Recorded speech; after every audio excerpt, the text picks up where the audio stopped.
Hello बच्चों आज हम लोग बात करेंगे इक्वेशन ऑफ प्लेन की और उसकी तीसरी unique condition, equation of a plane passing through three non collinear points.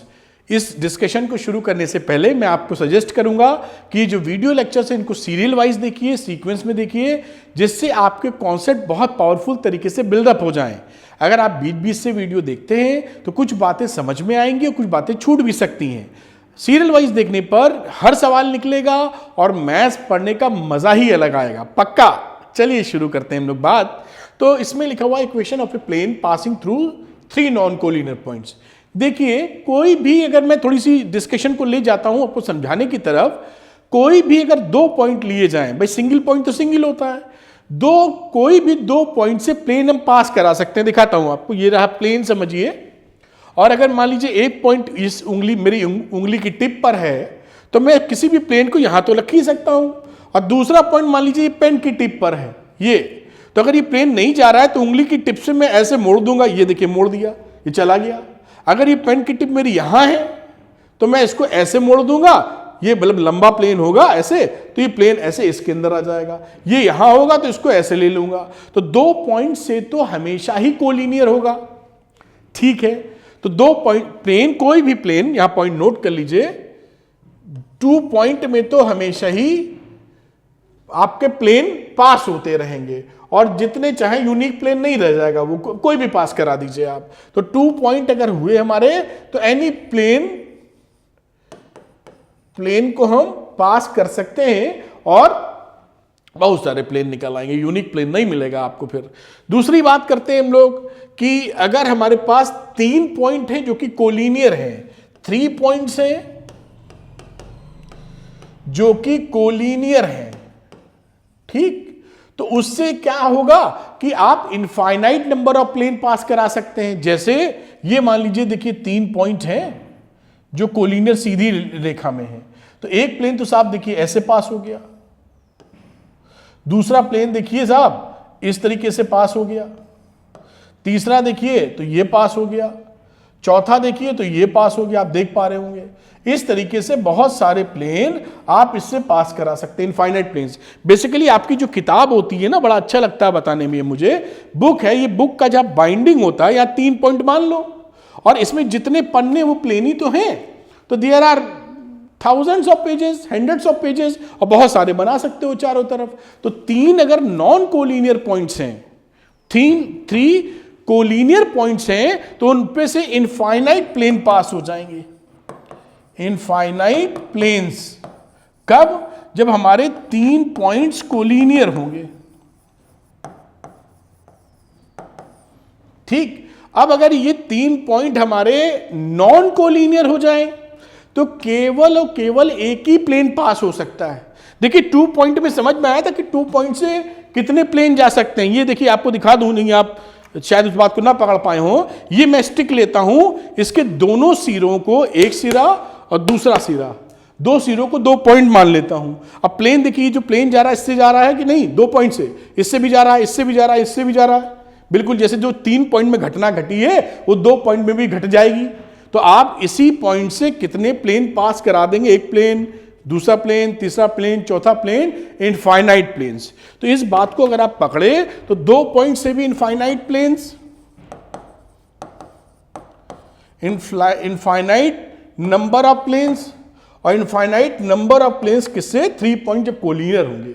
लेकिन अगर ये कोलिनियर ना हुए, नॉन कोलिनियर हुए, तो फिर इसका ये यूनिक प्लेन बन जाएगा। तीन पॉइंट को मैचअप, भाई ये आप पॉइंट पकड़े, आप देखिए, अब जैसे मैं फिर फील करा रहा हूं, जैसे मैच फील करिए आप, तो ये देखिए दो पॉइंट है, इसका पहला टिप, दूसरा टिप, ठीक, और ऐसे पास कराया हमने कोई प्लेन। लेकिन आपने कहा साहब हमको ऐसा प्लेन चाहिए जो इन दो पॉइंट से जाए, और तीसरा पॉइंट यहां है इस काले वाले टिप पे, देख रहे हो, तो इसको ऐसे मोड़ना पड़ेगा। तो ये सिंगल, ये देखो आ गया टिप इसके अंदर। अब ये एक ही प्लेन है, अब कोई दूसरा प्लेन नहीं बना पाएंगे यहां से आप तीनों पॉइंट को कवर करने में। बात है कोई और दूसरा इसे घुमाएंगे तो छूट जाएगा पॉइंट। पकड़ में आ रही है बात? तो ये बात अगर आप समझ पाए कि तीन, अब इसको मैं खसकाऊंगा थोड़ा सा, जगह नहीं रह गई, तो यहां पर आ जाइए। तो अगर हमारे तीन नॉन कोलिनियर पॉइंट्स हैं और उससे हम अगर हम प्लेन पास करा रहे हैं, तो वो प्लेन हमारा, प्लेन 2 बार लिख गए, वो जो प्लेन है हमारा वो यूनिक होगा। इसी यूनिक प्लेन की हम इक्वेशन निकालना चाहते हैं, तो निकालेंगे बड़ी अच्छी तरीके से। आइए चलते हैं उसको डायग्राम बनाने की कोशिश करते हैं। ये देखिए एक मैंने एक्सेस बनाई और इसको थोड़ी प्लेन को बहुत चौड़ा सा बना लेते हैं। ये देखिए ऐसे कोई प्लेन बना लिया, ये देखिए प्लेन बना लिया जैसे बड़ी अच्छी तरीके से आपको दिखा पाए। और ये x हो गई, ये O है, ये y है और ये z है। ठीक है साहब, 3 पॉइंट आपको दे रखे, एक पॉइंट पकड़ लो यहां P Q R P, अगले मान लेंगे R S और यहां पकड़ लेते हैं T। ये देखिए R S T 3 पॉइंट हैं। अभी 3 पॉइंट हमको पता है जिससे प्लेन जा रहा है, तो इनके पोजीशन वेक्टर भी पता है भाई। तो गिवन पॉइंट से तो ये पोजीशन वेक्टर, ये पोजीशन वेक्टर और ये पोजीशन वेक्टर, इसको नाम दे दिया A वेक्टर, इसको दे दीजिए B और इसको दे दीजिए C। तो R S T हमारे नोन पॉइंट्स हैं। नोन पॉइंट्स का मतलब गिवन पॉइंट्स लिख दीजिए, ठीक है, जिसके position vector A B C origin से पकड़ा दिया हमने। बड़ी सुंदर बात। अब हम लोग क्या करते हैं, जनरल लेते हैं पॉइंट P, सपोज करिए यहां ले लिया, ये पॉइंट P इसी के निकालेंगे और इसी को हम R कह देंगे, इसका R पकड़ेंगे हम लोग। बात समझ में आ गई? इसी का R निकालेंगे, काम बन जाएगा। देखिए अब मैं लेता हूं R से S एक वेक्टर, फिर R से लेता हूं एक T वेक्टर, बात को समझाते हुए, और एक मैं ले लूंगा साहब P से आए या R से P, कहीं से मान लीजिए, कोई फर्क नहीं पड़ता। मैं पकड़ लेता हूं साहब R से लेकर P तक का वेक्टर। ठीक, अब देखिए अगर मैं RS और RT का क्रॉस प्रोडक्ट ले लूं, मैं क्या बोल रहा हूं, RS क्रॉस RT, ये दो वेक्टर का क्रॉस प्रोडक्ट ले लूं तो एक ऐसा वेक्टर हमको मिलेगा जो कि इन दोनों के परपेंडिकुलर होगा, है ना, और इस RST को के साथ होगा, इनको इंक्लूड किए रहेगा। समझ लीजिए एक परपेंडिकुलर वेक्टर की दिशा में रहेगा जो इस प्लेन, जो प्लेन है RST, उससे परपेंडिकुलर होगा। भाई वेक्टर तो सीधे ही है, वो थोड़ी RST को इंक्लूड किए रहेगा। फिर से रिपीट कर रहा हूं, अगर मैं RS क्रॉस RT ले लूं क्रॉस प्रोडक्ट, तो हमें ऐसा वेक्टर मिलेगा, नॉर्मल वेक्टर, जो कि RST का जो प्लेन है उससे परपेंडिकुलर डायरेक्शन में होगा। ये बात समझ में आती है हमको, बड़ी अच्छी बात। अब देखिए हमारा जो वेक्टर R है, इसमें ट्रायंगल लॉ लगा दो, मैं आपको दिखाता हूं।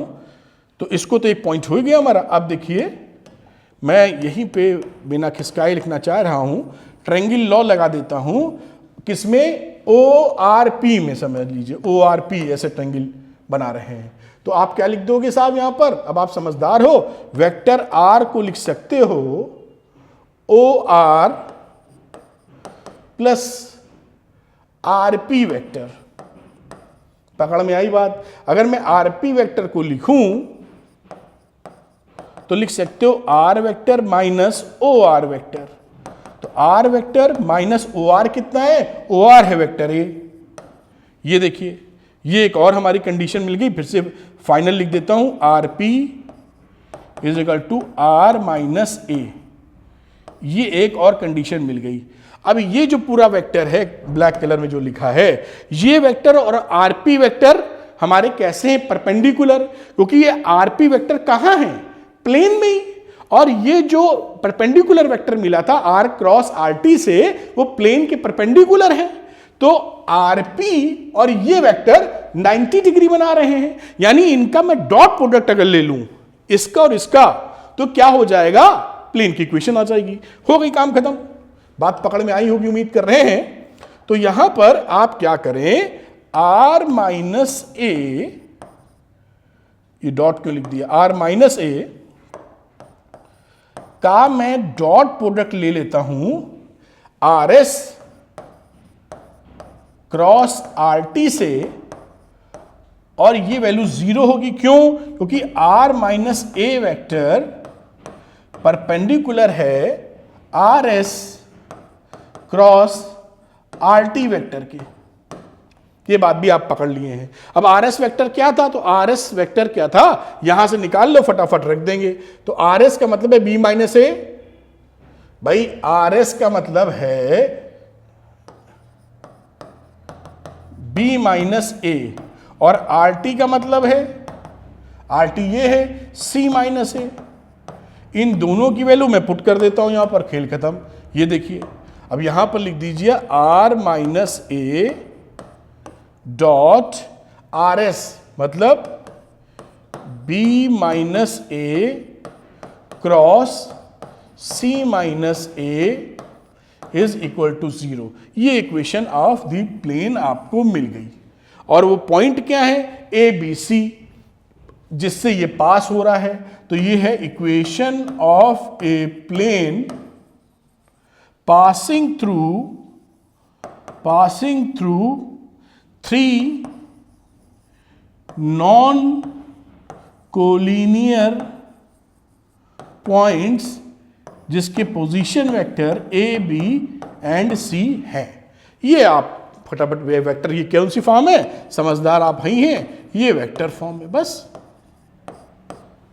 ठीक हो गया।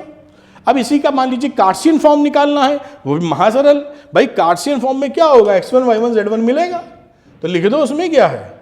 जो ए वेक्टर था, मैं चारों लिख के दिखा देता हूं आपको, ब्लैक कलर यूज करना चाह रहा हूं। तो ये आर वेक्टर को लिख दोगे एक्स आई कैप प्लस वाई जे cap plus Z J cap, ठीक है। अब जो ए वेक्टर था देखिए, उसको लिख दीजिए x1 i cap y1 z cap plus z1 k cap, क्योंकि ए पॉइंट के जो कोऑर्डिनेट्स ले लेते हैं वो x1 y1 और z1 ले लेते हैं। बात पकड़ में आ रही होगी आपके। अब दूसरा मैं पकड़ लेता हूं बी वेक्टर, तो इसके कोऑर्डिनेट्स हैं x2 y2 और z2। तो ये बी वेक्टर की कहानी हो गई x2 y2 और z2।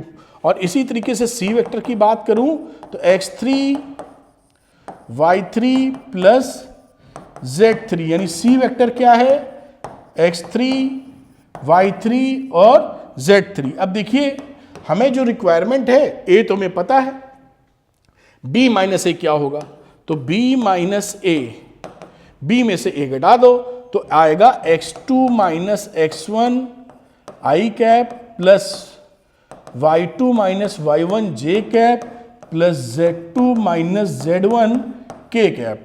इसके बाद आ जाइए, ये यहां चाहिए c माइनस ए, तो कर दो c माइनस ए, x3 minus x1 plus y3 minus y1 plus z3 minus z1 k cap.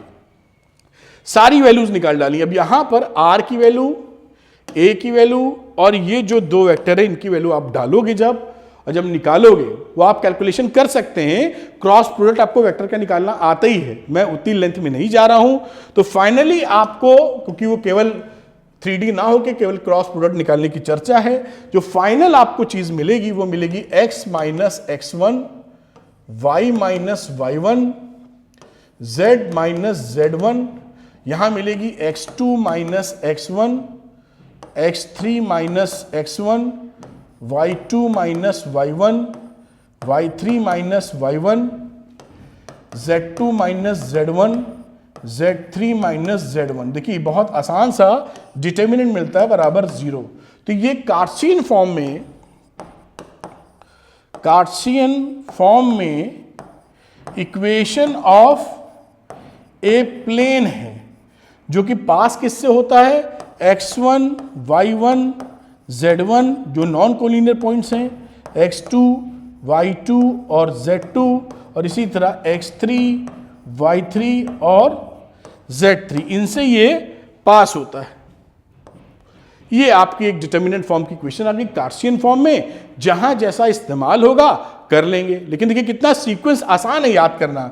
x1 देखिए सब में से घट रहा है, y1 सब में से घट रहा है, z1 सब में से घट रहा है, तो x minus x1, x2 minus x1, x3 minus x1, y minus y1, y2 minus y1, y3 minus y1, इसी तरह इधर की।